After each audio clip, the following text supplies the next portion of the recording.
एक नैरेटिव उन लोगों का है जिन्हें नरेंद्र मोदी से कोई उम्मीद ही नहीं थी। एक नैरेटिव यह भी था ना भाई कि नरेंद्र मोदी मुसलमान विरोधी हैं, ये तो मुसलमान को पसंद ही नहीं करते, उसकी जालीदार टोपी नहीं पहनते, इसका मतलब मुसलमान को पसंद नहीं करते। सिलेंडर उज्ज्वला योजना में मुसलमान को मिल जाए फिर भी मोदी पसंद नहीं करते, घर मिल जाए पीएम आवास योजना में मुसलमान को लेकिन फिर भी पसंद नहीं करते। यही नैरेटिव चलता रहता है। लेकिन आज मैं आपको उस नरेंद्र मोदी से भी मिलवाता हूं जो इन नैरेटिव्स को तोड़ते हैं, और कुछ लोगों को अब ये दिख रहा है। जिन लोगों को नरेंद्र मोदी से कोई उम्मीद नहीं थी फिर भी नरेंद्र मोदी ने उनके लिए ऐसा कुछ कर दिया जो पहले कोई नहीं कर पाया, ऐसे ही लोगों की आज पाठशाला में बात करने वाला हूं ताकि आपको दिखे कि नैरेटिव के गड़े हुए नरेंद्र मोदी वर्सेस असली मोदी में फर्क क्या है। कल राष्ट्रपति भवन में पद्म पुरस्कार देने का कार्यक्रम, 52 लोगों को पद्म पुरस्कार दिया गया, लेकिन इन नामों में सबसे ज्यादा चर्चा हो रही है कर्नाटक के बिदरी शिल्पकार शाह रशीद अहमद कादरी। उन्हें कल पद्मश्री पुरस्कार दिया गया। समारोह के दौरान जब उनके नाम की घोषणा हुई तो वो पहले नरेंद्र मोदी के पास गए, उनसे हाथ मिलाया। प्रधानमंत्री ने भी दोनों हाथ जोड़कर उनका अभिवादन स्वीकार किया। एक बार देखिए। श्री शाह रशीद अहमद कादरी, शिल्पकला।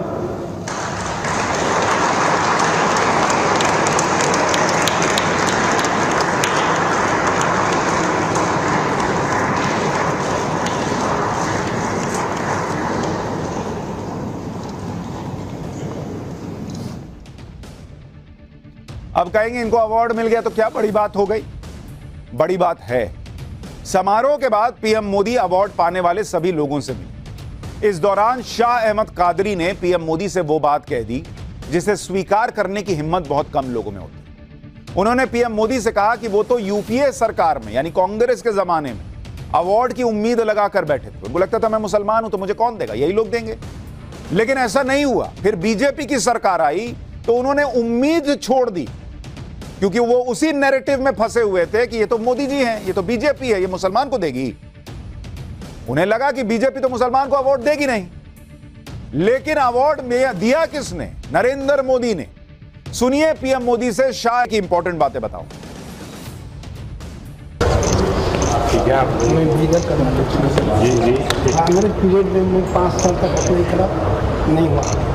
उसके बाद वो खामोश बैठ गया कि बीजेपी गवर्नमेंट है ये हमको नहीं देती। मगर आप मेरा ख्याल गलत साबित करके मेरे को चुने, उसके लिए बहुत बहुत धन्यवाद। ठीक है, मैं बीदर कर्नाटक जी कांग्रेस पीरियड में 5 साल तक अप्लाई करा, नहीं हुआ। उसके बाद वो खामोश बैठ गया कि बीजेपी गवर्नमेंट है ये हमको नहीं देती। मगर आप मेरा ख्याल गलत साबित करके मेरे को चुने, उसके लिए बहुत बहुत धन्यवाद। वो कह रहे हैं कि 5 साल कांग्रेस के राज में अवार्ड के लिए अप्लाई किया, आप आए तो सोचा बीजेपी क्या ही अवार्ड देगी, लेकिन आपने मुझे गलत साबित कर दिया। अवार्ड मिलने के बाद शाह रशीद अहमद कादरी भावुक हो गए। उन्होंने बताया कि 25 जनवरी की सुबह उन्हें अवार्ड मिला।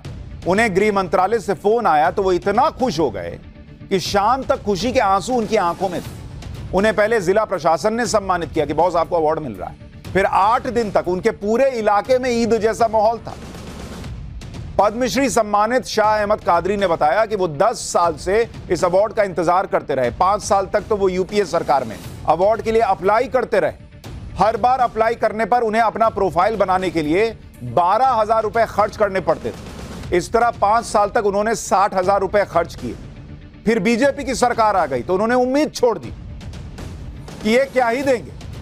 सुनिए आगे की बात उन्होंने क्या बताई। 25 जनवरी 2023 को होम मिनिस्ट्री से जॉइंट सेक्रेटरी फोन करके बताया कि आपको पद्मश्री अवार्ड मिला। जज्बात में इमोशनल होकर मैं सारा दिन रोते रहा, क्योंकि ये अचानक मालूम हुआ, मेरे को मालूम नहीं था। और 26 जनवरी को स्टेडियम में जिला एडमिनिस्ट्रेशन की तरफ से मेरा सम्मान किया गया। उसके बाद बीदर के सारे लोग मेरे घर पे थे जो मेरा सम्मान करने के लिए आए थे। और बीदर में 8 दिन एक ईद का जैसा माहौल था। ये अवार्ड के लिए मैं 10 साल से कोशिश किया। हर साल मेरे को 12,000 का खर्चा आता था। प्रोफाइल जो है मेरा इतना मोटा प्रोफाइल है, कलर फोटोज है उसके अंदर, एक 50 कलर फोटोज है, उसके लिए बहुत खर्चा आता था। 5 साल तक किया, उसके बाद बीजेपी गवर्नमेंट आ गई तो मैं ये सोच के छोड़ दिया कि ये बीजेपी गवर्नमेंट मुसलमानों को कुछ नहीं देती, मगर मोदी जी मेरे ख्याल को गलत साबित करते हुए मुझे चुना।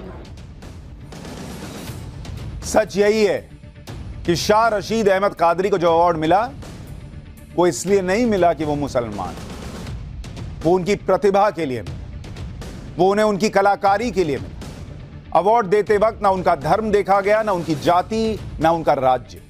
यह अवार्ड उनकी कला के लिए मिला। इसमें हिंदू मुस्लिम वाली कोई बात ही नहीं थी, लेकिन वो भी गलत नहीं, क्योंकि उनके दिमाग में वही नैरेटिव सेट है जो मैं आपको बता रहा था ना, विपक्ष वाला, प्रोपेगेंडा वाला, कि मुसलमान को तो यही सरकार देगी, फलाना सरकार मुसलमान विरोधी है, वो मुसलमान के सोचेगी नहीं। शिल्प कला के क्षेत्र में शाह अहमद कादरी एक जाना पहचाना चेहरा है। वो 500 साल पुरानी बिदरी कला को जिंदा रखे हुए। वो कर्नाटक के बीदर के रहने वाले हैं, जो बिदरी कला का केंद्र है। उन्हें 1984 में ही स्टेट अवार्ड मिला था। इसके अलावा उन्हें शिल्प गुरु अवार्ड मिल चुका है। साल 1988 में नेशनल अवार्ड, साल 1996 में कर्नाटक राज्य उत्सव पुरस्कार, कलानिधि अवार्ड और एक इंटरनेशनल अवार्ड भी मिल चुका। कहा जाता है कि 14वीं सदी में बिदरी कला ईरान से भारत आई। इसे बिदरी वेयर कहा जाता है। बिदरी वेयर एक अलग मेटल के बर्तन के निर्माण और उसमें खास तरह के हाथ से की गई कारीगरी से जुड़ी हुई। इसमें जिंक और कॉपर से बने मेटल पर चांदी, सोने या पीतल को मढ़ा जाता है और अलग अलग डिजाइन बनाए जाते हैं। इस तरह ही आपको आरिफ मोहम्मद खान का उदाहरण बताता हूं, जो इस वक्त केरल के राज्यपाल हैं और करीब 1 साल पहले मैंने उनका एक इंटरव्यू किया। इंटरव्यू में उन्होंने भी माना था कि वो नरेंद्र मोदी के बड़े आलोचक थे, लेकिन फिर भी नरेंद्र मोदी ने उन्हें बुलाया और पूछा कि क्या वो कोई जिम्मेदारी लेने के लिए तैयार हैं। एक बार सुनिए। मैं तो मोदी जी का आलोचक था। मेरी किताब में आप आर्टिकल पढ़ लीजिए मेरा, लेकिन मेरी आलोचना वो नहीं है जहां पे मैं गालियां दूं, जहां मैं अपमानजनक भाषा इस्तेमाल करूं। मैं तो आलोचक था मोदी जी का। मोदी जी ने प्रूफ कर दिया कि उन्हें निजी वफादार लोग, मैं आपके मीडिया पर कह रहा हूं ये बात, जिस दिन उन्होंने मुझे ये भी नहीं कहा कि मुझे गवर्नर बनाना चाहते, मुझसे सिर्फ ये पूछा, जब 3 तलाक का कानून पास हो गया, मुझसे ये पूछा अब तो आपका इशू सेटल हो गया? हो गया। अब अगर कोई जिम्मेदारी आपको दी जाए तो आप उसको कबूल करेंगे? मैं हंस दिया। उनके प्रधानमंत्री बनने के बाद मेरी तीसरी मुलाकात थी वो।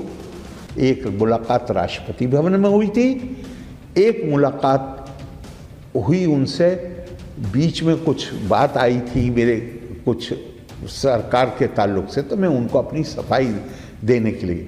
तीसरी मुलाकात में कोई एक चीज़ कोई नहीं बता सकता जहां जो आइडियोलॉजिकल सपोर्ट का मामला है।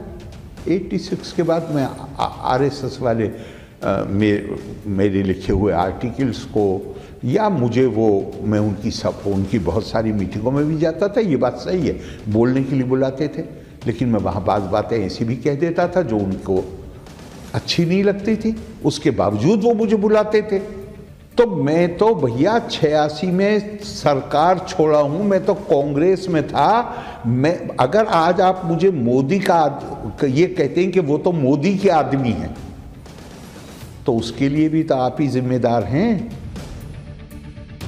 ऐसे कितने ही उदाहरण भरे पड़े।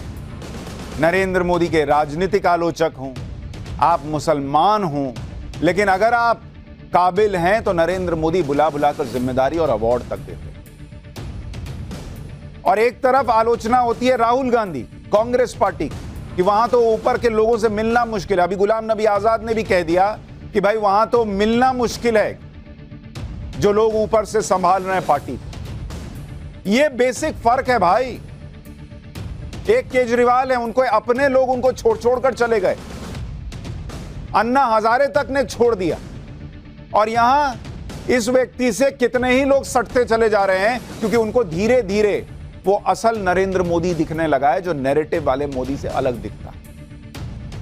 इसी तरह से आपको याद होगा कि कुछ दिन पहले पद्म अवार्ड देने वाले समारोह के बीच एक महिला ने पीएम मोदी को खूब आशीर्वाद दिया था। इनका नाम हीराबाई इब्राहिम लोबी। इनका नाम जब पद्म अवार्ड के लिए पुकारा गया तो पीएम के सामने जाकर कहा कि उनकी झोली को पीएम ने खुशियों से भर दिया। हीराबाई लोबी गुजरात में सबसे ज्यादा पिछड़े सिद्दी समुदाय से हैं और वो बिना किसी प्रचार के सालों से सिद्दी समाज की महिलाओं के लिए काम कर रही हैं। जब देश ने उनके काम को सम्मानित किया तो पीएम मोदी को लेकर भावुक हो गए। ये वो लोग हैं जिन्हें बहुत पहले देश के बड़े सम्मान मिल जाने चाहिए थे, लेकिन पद्म अवार्ड पहले रसूखदार लोगों का ही ज्यादातर हिस्सा बनता था। पीएम मोदी ने आकर इसे बदला और पद्म अवार्ड उन लोगों को देना शुरू किया जो बिना किसी प्रचार के समाज में बदलाव लाने वाले काम बरसों से कर रहे हैं।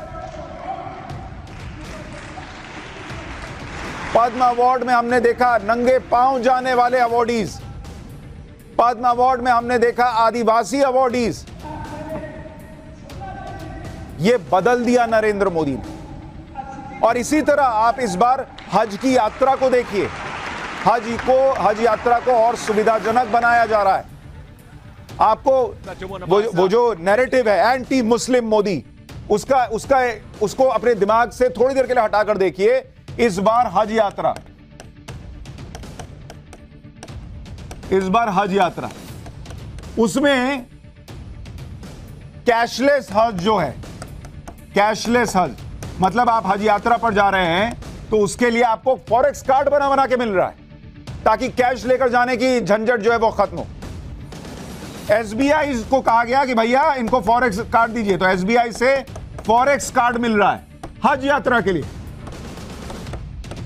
1,40,000 यात्रियों को सुविधा मिली है। ये हज यात्रियों को सेलेक्ट करने की पूरी प्रक्रिया जो है वो डिजिटल रखी गई, पारदर्शी रखी गई। एप्लीकेशन आए करीब 1,84,000, सिलेक्शन हुआ 1,40,000। 4,000 महिलाएं जो हैं वो ऐसी हैं इस बार हज यात्रा में जो अपने साथ बिना किसी पुरुष को लेकर जाएंगी, अकेले जाएंगी भाई, अकेले हज यात्रा पर जा रही।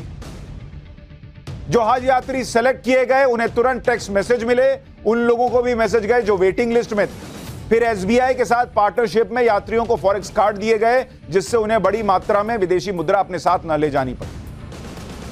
पहले ऐसे होता था कि भारतीय रुपए के बदले में 2100 सऊदी रियाल दिए जाते थे। हज यात्रियों की पहली फ्लाइट भारत से मई के आखिर में जाएगी। मई जून में हर साल यह यात्रा होती। वीआईपी कोटा खत्म कर दिया गया, वीआईपी कोटा खत्म किया गया और आम लोगों को बोला गया कि आप जाओ आराम से हज यात्रा करो। ये कौन कर रहा है? नरेंद्र मोदी करके दे रहे हैं।